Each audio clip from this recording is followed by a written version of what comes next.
This video is sponsored by Raycon. In my never-ending quest to paint every single Space Marine Legion, one thing I've noticed is that successor chapters tend to be a little bit lame. It's like the Blood Angels and then the Angels Vermilion. Like they're both red, there's really no difference. The best successor chapters are the ones that keep the thesis statement of the original parent chapter, but then kind of reimagine everything else.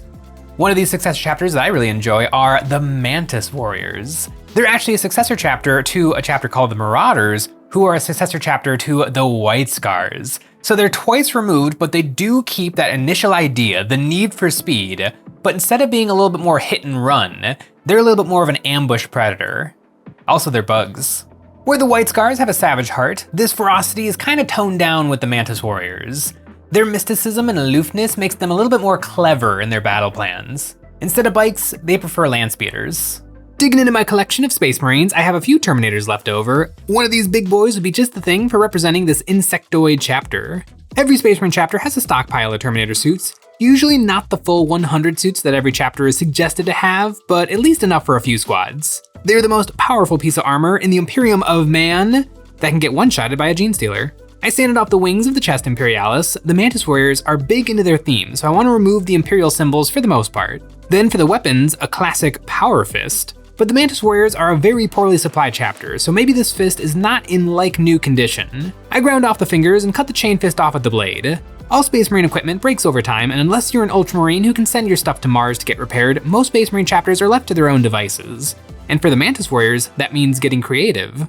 I traced out the shape of two pincers onto some plastic card. I used my nippers to rough out the shape, and then I cleaned it up using a nail file and then my Dremel tool. Once I had my two sides, I plastic glued them one over the other onto the business end of the fist, making a crude pincer. This could be the chapter's tech marines getting this weapon back to minimum viable product, and paying homage to the insect monstrosities that is their chapter namesake. To get the underside looking interesting, I took some plastic card tubing and cut some short lengths. Then I plastic glued these on, one inside of the other, to make the pivot point of this unelegant modification. I stuck this new weapon down and then prepared his Stormbolter, drilling out the pig-nosed gun barrels. I love Stormbolters. There's something magical about a bolter that gets 4 shots.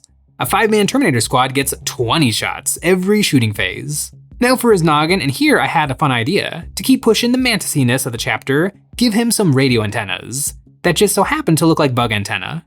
I used the point of my hobby knife to make 2 little dents in his forehead and then drilled these out with a very tiny drill bit. I found some very thin copper wire, straightened them out, and then stuck them into place. I used a needle nose plier to carefully bend these into shape. You have to be careful with copper, it's very soft and will crush easily, but with a gentle touch, I got these antennas to drop right in. I wonder what he's listening to. And he could be listening to it a whole lot better with today's sponsor. I've been painting some Star Wars figures recently for our Faraway Galaxy bundle, and that's got me thinking about sequels. And you know who else is thinking about sequels? Today's sponsor, Raycon. If you already own a pair of Raycon classic earbuds but wish they had the active noise cancellation found in their other products, then you're in luck, because now they do. With all new active noise cancellation now built into the classic earbuds, the Remix has everything that made the original great and more. It still has a long-lasting battery life and the best audio quality at half the price of those other big brands. Their excellent ergonomic design means they're a comfortable fit all day long. I know that for a fact. When I'm settling in for a long session of painting, I just pop in my Raycon earbuds and let myself rock out to the sweet sounds of Oingo Boingo while I put on the finishing touches to the latest mini in my collection. Go to buyraycon.com/EonsOfBattle to get 20% off the fan favorite Everyday Earbuds Classic, now with active noise cancellation. Every purchase goes to supporting the channel and your ears. I mixed up some green stuff and shoved my marine's head onto some poster tack to hold it for me while I try to make these little eyes a little more buggy. I squished little ovals to the putty over his eyes and then used my silicone sculpting brushes to poke and prod them into nice bulbous eyes. It took a while, but eventually I got something that was reasonably convincing. Looking at the head in place, I trimmed up the antenna a little because they were a little long, and then I glued the head into place. I also threw on some shoulder pads using some thick super glue so I could get them to fit just right. And my little bug is ready for action. I don't know, I'm looking at this guy with the antenna and the bug eyes and the pincer, and it is looking a little silly. But I love a theme. Like Space Wolves are Vikings, Ultramarines are blue, Blood Angels are vampires. Like, I like Marines that have a really, really strong idea and it's really, really well presented. I don't know if this is well presented, but maybe a little bit of paint will help to pull it off. To give my little Mantis Warrior a base, I loaded up a 40mm with some ultra thin super glue and then stuck down some 1/4 inch cork. I tore off the excess and then started to stab into the cork with my hobby knife to make some shelves, tearing up the cork above where I cut. Then I sanded the base on an angle to give him a more heroic pose, and I stuck my boy down. Now that I know where his feet'll go, I filled in some of the wide open spots with some more cork scraps that I tore off, and then I filled in the flat sections with some more texture paste. Now he stands and he's ready for paint. I gave him a black prime. Mantis Warriors are, you guessed it, green. And green is not a color I paint with a lot. I sprayed him a nice mid-tone green and then threw some bright green in my airbrush and gave him a zenithal to punch up the saturation. Now to give him an accent color. The accent of the Mantis Warriors is a mustardy yellow. I put this onto his shoulder pads and face, and I also painted this onto his belt buckle. I continued with the base coats, hitting his Stormbolter with some gray paint, and the armor of his gun with the same yellow. I used the gray from his gun on the Crux Terminatus and badge of the first company, and now for some shading. Here I got a little fancy. I could use green to shade the green, but I decided to experiment with a red beige wash. This would usually be put on skin, but the red color should turn dark green over the green base coat and give a little bit more life to the paint job, making the cracks and crevices a nice saturated red-brown color while making the green more saturated. This worked like a charm, and I took my light green color and sponged this over the armor to make it look nice and worn, like it's been a few centuries since the suit has been properly surfaced. I took my neon green and edge highlighted the armor, not everywhere, just on the raised surfaces. And I did some thin scratches running over the big flat areas. This is really fun to do on Marines. They have such big shapes that are really easy to pick out with a brush. Now for his yellow armor, I used a brush to apply some highlights, doing edge highlights on his face and belt, and going strong on the shoulders with some big brush strokes of thin paint to build up volumes. I worked up in layers, mixing in more and more bright yellow until there was some nice contrast on these accents. Now that the big stuff is done, his armor, I can start to pick out all the decorations. I used some light gray and white paint on his Crux Terminatus to make it bright on top like a shiny surface catching the light, with a few specular highlights in the corners. And for his big bug eyes, I base coated these in red, and then highlighted with many small dots of pure red. These little dots will give him compound eyes like most bugs have. Now that I've been staring at these eyes for a while, they're starting to look normal to me. For a Stormbolter, I used some black speed paint thinned down to shade the bolter. You know, I don't paint with a lot of green, but green is a really, really nice color to work with. Just some nice saturated color down on this guy.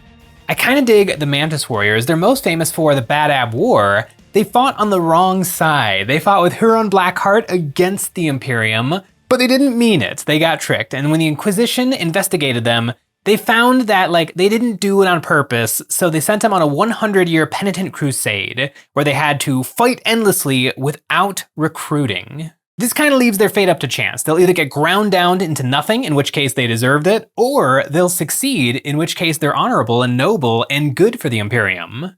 The Mantis Warriors performed admirably, and they were actually given an early reprieve from their crusade. With the birth of Primera Space Marines, they weren't given any of Call's gray shields to bolster their numbers, but they were given the new gene stock and equipment. So the Mantis Warriors have been slowly rebuilding their chapter, and they're doing okay now.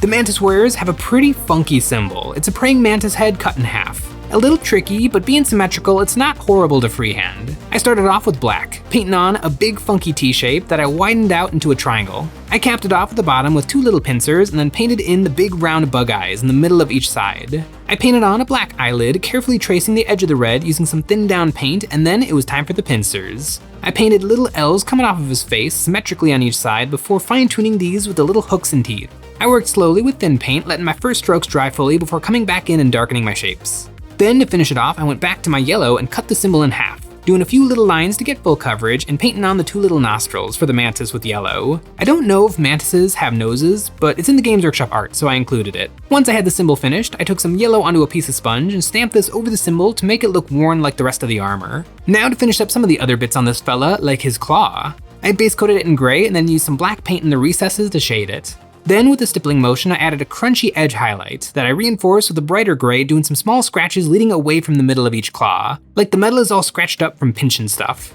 Then I switched over to his bolter, I sponged on some gray and then used some light gray to do some edge highlights. I picked out his antenna with black paint. I trimmed one a little bit shorter to make it believable that these are actually functional equipment and not just costume ears. Then the only thing left was the little purity seal on his ankle. I used the reds from his eyes, and for the wax I grabbed some tan and brown for the paper, doing a few coats of each to get it looking nice and crispy. I don't know how many purity seals I've painted over my career, but it's a lot.